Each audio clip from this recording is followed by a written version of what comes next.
ഈശോ മിശിഹായ്ക്ക് സ്തുതിയായിരിക്കട്ടെ. ക്രിസ്തുവിൽ എനിക്ക് ഏറ്റവും സ്നേഹവും വാത്സല്യമുള്ള സഹോദരങ്ങളെ, യോഹന്നാന്റെ സുവിശേഷം 12-ാം അധ്യായം 24-ാം തിരുവചനം, സത്യം സത്യമായി ഞാൻ നിങ്ങളോട് പറയുന്നു, ഗോതമ്പ് മണി നിലത്ത് വീണ് അഴിയുന്നില്ലെങ്കിൽ അത് അതേപടി കിടക്കും, അഴിയുന്നെങ്കിലോ അത് ഏറെ ഫലം പുറപ്പെടുവിക്കും.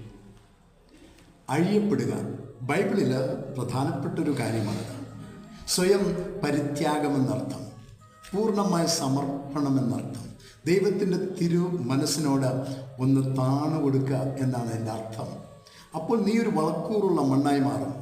ദൈവത്തിന് നിന്നിൽ പലതും നട്ടുപിടിപ്പിക്കാനാവും, ഒത്തിരിയേറെ നന്മകൾ ചെയ്യിക്കാനാവും.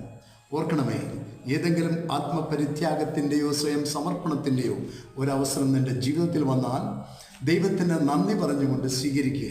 നാളെ നിന്നിലൂടെ നന്മകൾ തഴച്ച് വളരട്ടെ. എന്നെ കേൾക്കുന്ന എല്ലാ മക്കളെയും സർവശക്തനായ ദൈവം നിത്യപിതാവ്, പുത്രനും പരിശുദ്ധാത്മാവും അനുഗ്രഹിക്കട്ടെ. ആമേൻ.